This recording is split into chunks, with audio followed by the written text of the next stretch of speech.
News కు స్వాగతం. ముందుగా హెడ్లైన్స్. నేను తాగుతున్న నీళ్లు కూడా అవే, ఆపై మోదీ నిప్పులు.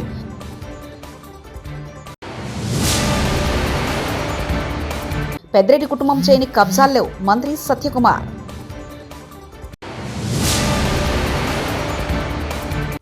గద్దర్పై బండి సంజయ్ వ్యాఖ్యలు సరికాదు, మంత్రి కోమటిరెడ్డి.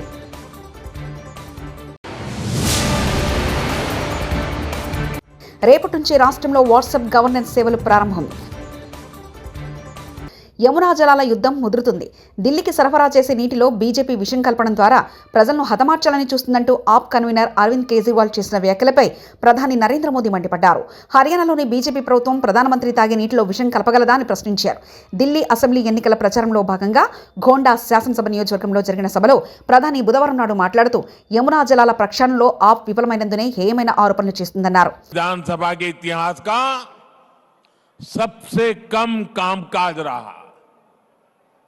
इस दौरान दिल्ली में समस्याएं बढ़ी, लेकिन कानून. మాజీ మంత్రి పెద్దిరెడ్డి కుటుంబం చేయని కబ్జాలు లేవని మంత్రి సత్యకుమార్ ఆరోపించారు. తిరుపతి శిల్పారామంలో నిర్వహించిన రోటరీ క్లబ్ 41 అంతర్జిల్లాల సెమినార్లో ఆయన పాల్గొన్నారు. తమ్మళ్లపల్లె, మదనపల్లెలతో పాటు ఎక్కడికెళ్లినా పెద్దిరెడ్డి కుటుంబం కబ్జాలకు పాల్పడిందని ధ్వజమెత్తారు. వారి అవినీతి బయటకొస్తుందని ఎంఆర్ఓ కార్యాలయంలోని డాక్యుమెంట్లను కాల్ చేసే స్థాయికి దిగజారని మండిపడ్డారు. ఇచ్చిన హామీని నెరవేరుస్తున్నారు. మొదటి నెలలోనే పెన్షన్ పథకం ఏదిస్తామన్నామో దాన్ని 3 నుంచి 4 వేలకు పెంచాము. 3,000 నుంచి 6,000 దివ్యాంగులకు పెంచాము. మంచానికి పరిమితమైన వాళ్ళని 15,000కు పెంచాము. 33,000 కోట్లు సాలీనా ఇవాళ పెన్షన్లని 65 లక్షల మందికి అందించే ప్రయత్నం చేస్తున్నాం. ప్రతి అర్హత కలిగిన ప్రతి మహిళకి ఉచితంగా 3 సిలిండర్లు అందించే ప్రయత్నం చేస్తున్నాం. డిఎస్సి నోటిఫికేషన్ ఇస్తాం. రైతన్నకి 20,000 రూపాయల అన్నదాత సుఖీభవ ఇస్తాం. ప్రతి తల్లికి వందనం పేరుతో ఇస్తాం. ఆ క్రమంలో తను ఎదుర్కొంటున్న ఆర్థిక ఇబ్బందుల గురించి ముఖ్యమంత్రి గారు చెప్తుంటే దాన్ని వక్రీకరించి అనని మాటలు అన్నట్టుగా చెప్పే ప్రయత్నం చేశారు. మీరు ఒక 1,000 రూపాయలు పెంచడానికి పెన్షన్ పెంచడానికి 5 సంవత్సరాలు తీసుకున్న విషయాన్ని మర్చిపోతే ఇంతకన్నా సిగ్గుచేటైన విషయం ఉందా? 1,000 రూపాయలు పెంచడానికి మీరు 5 సంవత్సరాలు తీసుకొని ఇవాళ సూపర్ 6 మీరు 6 నెలల్లో పూర్తి చేయలేదు, 5 నెలల్లో పూర్తి చేయలేదు అంటే మీరు 5 సంవత్సరాల్లో మీరు ఇచ్చిన హామీల్లో ఏది నెరవేర్చాలనే విషయం మీకు తెలియదా? కాబట్టి ప్రజలు గమనిస్తున్నారు, ప్రజలకు తెలుసు. ప్రజలు మిమ్మల్ని తిరస్కరించారు, దారుణంగా తిరస్కరించారు. చేసుకోండి, కొన్నాళ్ళు సమయం ఇవ్వండి ప్రభుత్వానికి. ఈ ఆర్థిక ఇబ్బందుల నేపథ్యంలో కూడా గట్టిగా పనిచేస్తోంది. కేంద్రం నుంచి కూడా గట్టిగా సహకారం అందుతోంది. కేంద్రంలో రాష్ట్రంలో ఎన్డీఏ ప్రభుత్వం వస్తే ఎటువంటి లబ్ధి జరుగుతుందన్న విషయం మేము గతంలో చెప్పాం. అదేవిధంగా రాష్ట్రం ఇవాళ పారిశ్రామికకరంగా ముందుకెళ్తుంది, అభివృద్ధి పదంలో ముందుకు పరుగులు తీస్తూ ఉంది. రోడ్ల మీద గుంతలు పూడ్చే ప్రయత్నం చేస్తాం. గ్రామీణ ప్రాంతాల్లో సిమెంట్ రోడ్లు వేస్తున్నాం. గతంలో ఇవి ఏవీ లేదు. పంచాయతీలకు నిధులు ఇస్తున్నాం. పంచాయతీలు ప్రజలు ఆనందంగా ఉన్నారు. ప్రతి ఇంటికి క్రమం తప్పకుండా పెన్షన్ చేరుతుంది. ప్రతి ఇంటికి క్రమం చెప్పకుండా మీలాగా బియ్యం వ్యాపారం చేయకుండా పేదలకు అందాల్సిన బియ్యాన్ని కేంద్ర ప్రభుత్వం చూస్తున్న బియ్యాన్ని అందించే ప్రయత్నం చేస్తున్నాం. కాబట్టి ప్రజలు గమనిస్తున్నారు. ఇట్లా తప్పుడు ప్రచారాలు మానుకొని ఇప్పటికైనా ఒక నిర్మాణాత్మకమైన ప్రతిపక్ష పాత్ర పోటిస్తే కనీసం ప్రజలు మిమ్మల్ని గుర్తిస్తారు. లేకపోతే రాబోయే ఎన్నికల నాటికి మిమ్మల్ని భూస్థాపితం చేస్తారనే విషయాన్ని గుర్తుపెట్టుకోవాలి. జయసాయి రెడ్డి గారు ఆయన రాజీనామా చేసిన దాంట్లో చెప్పారు. ఆయనకు బీజేపీకి ఏం సంబంధం నాకైతే తెలియదు. ఆయన బీజేపీలో నేను రాజకీయ. ప్రజాకవి గద్దర్పై కేంద్ర మంత్రి బండి సంజయ్ చేసిన వ్యాఖ్యలు సరికాదని మంత్రి కోమటిరెడ్డి వెంకటరెడ్డి అన్నారు. అణగారిన వర్గాల కోసం పోరాడిన వ్యక్తి తెలంగాణ ఉద్యమకారుడు గద్దర్ పద్మ అవార్డులకు అర్హుడని తెలిపారు. హైదరాబాద్లోని గాంధీ భవన్లో మంత్రితో ముఖాముఖి కార్యక్రమానికి హాజరైన ఆయన భారాస నేతలపై విమర్శలు గుప్పించారు. ప్రతిపక్ష నేత పదవి కోసం హరీష్ రావు, కేటీఆర్ కత్తులతో పొడుచుకుంటున్నారని ఆరోపించారు. మాజీ సీఎం కేసీఆర్ 11 నెలలుగా అసెంబ్లీకి రావట్లేదని దుయ్యబట్టారు. బడ్జెట్ సెషన్కు కేసీఆర్ వస్తారో లేదో చెప్పాలని డిమాండ్ చేశారు. ఏదో పెద్ద నాయకులు ప్రధానమంత్రి పదవులు అలాంటి పదవులు చేసిన వాళ్ళు వస్తే ఆ విధంగా దండోపదండాలుగా ఉమ్మడి తెలుగు రాష్ట్రాలకి వేలాదిగా వచ్చి నివాళులు అర్పించిన నాయకునికి రాష్ట్ర ప్రభుత్వం రికమెండ్ చేస్తే ఇస్తే తప్పేంటి? బండి సంజయ్ గారు కేంద్ర మంత్రి హోమ్ మినిస్టర్గా ఉండి అలాంటి కామెంట్ చేయకపోవడం మంచిది. నల్గొండలో కాదు, భువనగిరిలో కాదు, ఎక్కడ నిలబడ్డా గంట సేపు నిలబడితే 5,000 మంది జనం అవుతారు. మేము మీటింగ్ పెడితే అక్కడ పల్లీలు అవన్నీ అమ్ముకుంటానికి వస్తారు, ఐస్ క్రీమ్లు. అంతమంది కూడా లేరు. ఆ సభలో ఆయన ఏ ముఖం పెట్టుకొచ్చిండు, ఎందుకు వచ్చిండు? 11 సీట్లు, 60-70 వేల మెజార్టీ, పార్లమెంట్ క్యాండిడేట్, 6 లక్షల మెజార్టీ, సౌత్ ఇండియాలో హైయెస్ట్ నల్గొండ. నెక్స్ట్ భువనగిరిలో 3-4 లక్షల మెజార్టీ, ఏదో ఏకలింగం 2-3 వేలతో గెలిచి ఇంకా ఎందుకు వచ్చిండు నల్గొండకు? ఫ్లోరైడ్ని పెంచి పోషించిండు 10 ఏళ్ళ. ఇవాళ గంధమల్ల బసవాపూర్ పైన కొండపోచమ్మ మల్లన్న సాగర్ కట్టుకొని కిందికి కాలువ కూడా ఇచ్చే మానవత్వం లేని మనిషి రూపంలో ఉన్న మృగాలు ఆ ప్రభుత్వంలో పనిచేసిన వాళ్ళు. అలాగే ఎస్ఎల్బిసి సొరంగం 70% పూర్తి చేస్తే 2,000 కోట్లు ఇస్తే 4,000 లక్షల ఎకరాలకు మాకు డెడ్ స్టోరేజ్ శ్రీశైలంకి వెళ్ళి బురద నీళ్ళు ఉన్న మా జిల్లాకు వచ్చి 4 లక్షల ఎకరాలకు ఇరిగేషన్ వచ్చేది ఉండే. శాశ్వతంగా ఫ్లోరైడ్ పరిష్కారం అవుతుండే. సొరంగాన్ని పూర్తి చేయలేదు, బ్రాహ్మణ వేలను పూర్తి చేయలేదు. ఇప్పుడు మేము పూర్తి చేసుకొని కాలువలు తీసుకొని 20 చెరువులు నింపినప్పుడే తెలంగాణ కోసం కొట్లాడి మంత్రి పదవి వదిలిపెట్టి సొరంగం లాంటి ప్రాజెక్టు తీసుకొచ్చి ఫ్లోరైడ్ కోసం కొట్లాడినప్పుడు వీళ్ళ ఆయన డిప్యూటీ స్పీకర్గా అధికార హోదాలో బుల్లెట్ ప్రూఫ్ కార్లలో తిరుగుతున్నాడు. జగన్ అసత్య ప్రచారాలను నమ్మొద్దు, సంక్షేమ పథకాలను ఇస్తామంటూ మినిస్టర్ కొల్లు రవీంద్ర వ్యాఖ్యానించారు. దానిలోనే ఇవాళ ఏ రాష్ట్రంలో ఇవ్వని విధంగా 33,000 ప్రతి సంవత్సరం పెన్షన్లు ఇస్తున్నాం. దాదాపు 64 లక్షల పెన్షన్లు. మన దరిదాపులు ఏ రాష్ట్రం లేదు ఇన్ని పెన్షన్లు ఇచ్చే రాష్ట్రం కానీ, ఇంత పెద్ద ఎత్తున ఇచ్చే పెన్షన్లు ఇచ్చే రాష్ట్రం కానీ మన రాష్ట్రం దరిదాపుల్లో కూడా ఏ రాష్ట్రాలు భారతదేశం మొత్తంలో కూడా. అలాగే హౌసింగ్ స్కీమ్స్ ఇవాళ వేగవంతంగా పూర్తి చేయగలుగుతున్నాం. ఇవాళ అదేవిధంగా ప్రధానమంత్రి గారు కూడా మనకు సపోర్ట్ చేస్తా ఉన్నారు. రాబోయే కాలంలో త్వరలోనే మే జూన్లో ఇవాళ ఏదైతే తల్లికి వందనం కార్యక్రమానికి మరి చదువుకున్న ప్రతి బిడ్డకి ఇవ్వాలనే ఉద్దేశంతో తల్లికి వందనం కార్యక్రమానికి రేపు జూన్ స్కూళ్లు తెరిచే నాటికి ప్రతి తల్లి అకౌంట్కి 15,000 రూపాయలు అని చెప్పి పెట్టుకున్నాం.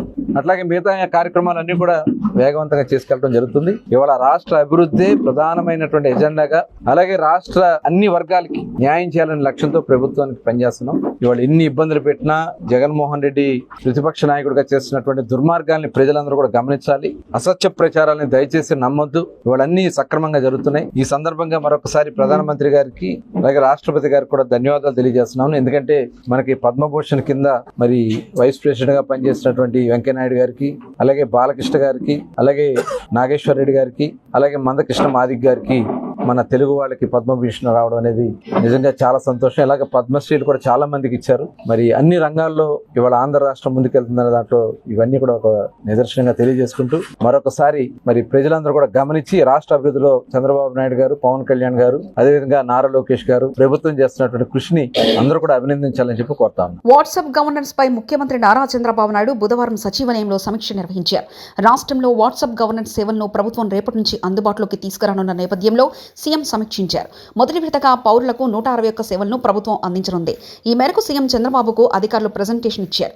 వాట్సాప్ ద్వారా సేవలను పొందాలనుకునే వారు ఏ విధంగా ఆప్షన్లు ఎంచుకుంటారనే దానిపై సీఎంకు అధికారులు వివరించారు. రెండో విడతలో మరిన్ని సేవలను ప్రభుత్వం అందుబాటులోకి తీసుకొస్తుంది. నాపై వివాదాలు రాస్తే మీడియా ప్రతినిధులను రైలు పట్టాలపై పండబెడతా. మీడియా ప్రతినిధులకు వార్నింగ్ ఇచ్చిన టీడీపీ ఎమ్మెల్యే. మీడియా అంటే నాకు లెక్కే లేదు, నేను అన్నీ చేసి వచ్చిన వాడిని, రాసుకోండి. ఏం రాసుకుంటారో. అనంతపురం జిల్లా గుంతకల్ టీడీపీ ఎమ్మెల్యే గుమ్మనూరు జయరాం. శత్రుత్వం వద్దు, ఫ్రెండ్లీగానే. నేను పోయిన తర్వాత అది ఇది అని చెప్పి రాస్తే మాత్రము మరి మీరే అన్నారు పట్టాల మీద పండబెడతారా. మరి అది లేకున్నప్పుడు మీరు నిరూపించకపోతే పట్టాల మీద పండబెట్టే కూడా నేను సిద్ధంగా ఉన్నాను. ఎందుకంటే నాకేం లెక్కలే, అన్ని విధాలుగా చేసి వచ్చినోడిని. రాసుకోండి, నేను తప్పు చేయను. తప్పు చేస్తే మాత్రము మీరు నన్ను మీడియా కాకుండా. రెడ్ల ఓట్లు మాకొద్దంటున్నా కాంగ్రెస్ ఎమ్మెల్యే తీర్మార్ మల్లన్న. టీసీలకు తప్ప ఇంకొనికి ఓటేయకురి. నేనే క్లియర్ గా చెప్పిన. ఇప్పుడు మా సోదరుడు కూడా చెప్తా ఉన్నాడు ఏమని, రెడ్ల ఓట్లు మాకొద్దు, మీ ఉన్నాయి పిడికెడ్ ఓట్లు, మీ ఓట్లు మీరు వేసుకునే మీకు డిపాజిట్ కూడా రావు.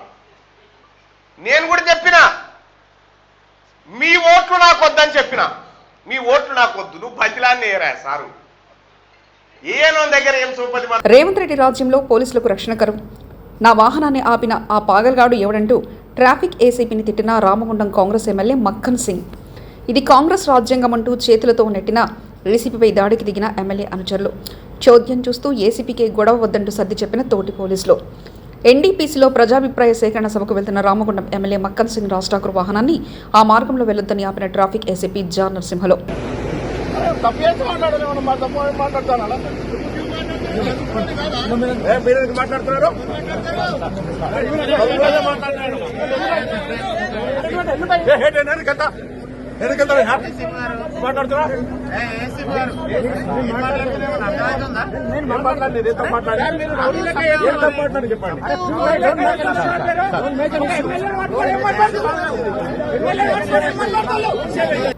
చింతామోహన్ కేంద్ర మాజీ మంత్రి కాంగ్రెస్ పార్టీ సీనియర్ నాయకులు ప్రెస్ కాన్ఫరెన్స్.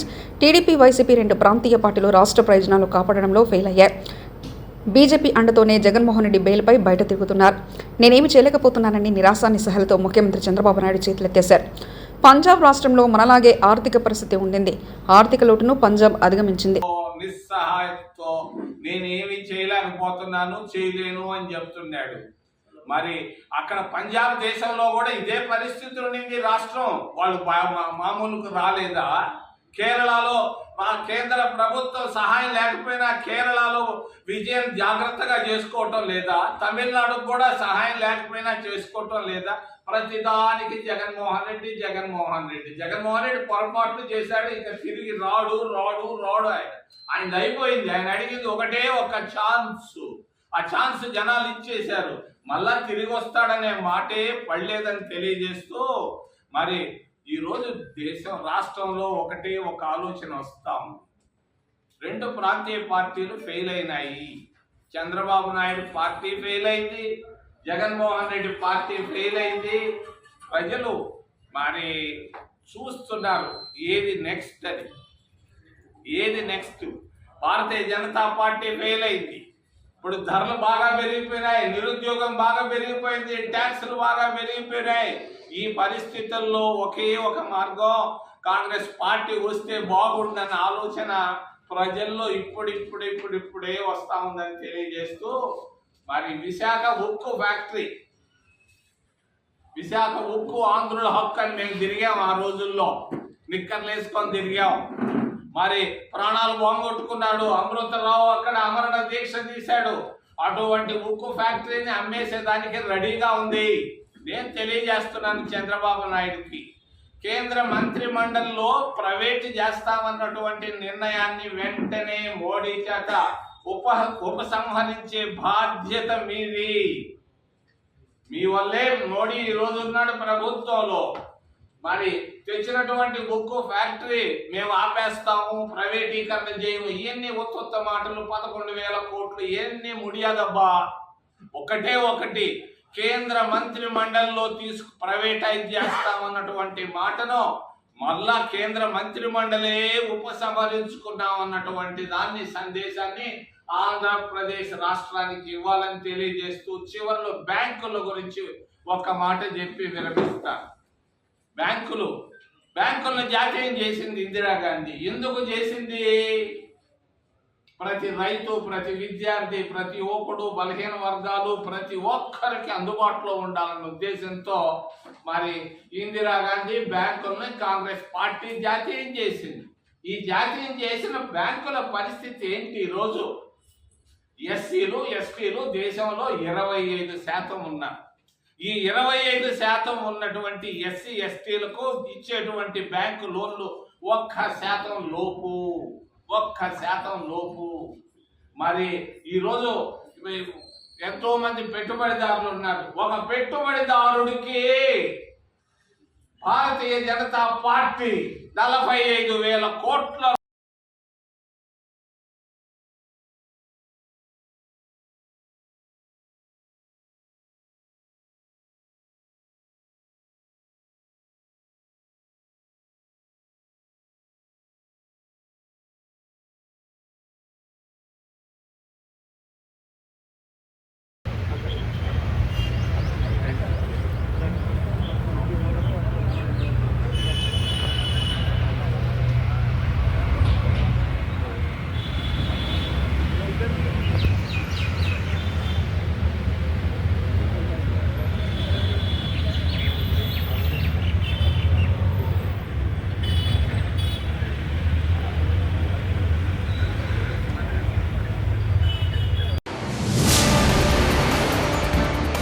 నేను తాగుతున్న నీళ్లు కూడా అవే, ఆపై మోదీ నిప్పులు.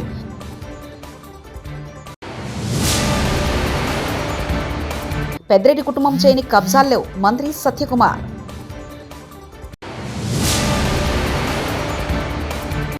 గద్దర్పై బండి సంజయ్ వ్యాఖ్యలు సరికాదు, మంత్రి కోమటిరెడ్డి.